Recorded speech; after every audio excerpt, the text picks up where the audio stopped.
Championship. Doncaster Rovers will be in the playoffs. Goodness me, what nerve the penalty taker will need, Paul Walsh.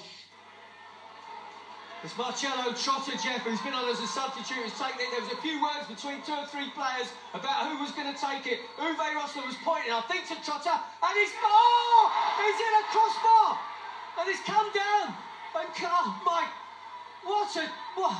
Jeff, he's in a bar, he's come down, bounced about a foot over the line, outside the goal, and now they're on a painter who's breaking away. They're going to score to make it 1-0. They've scored.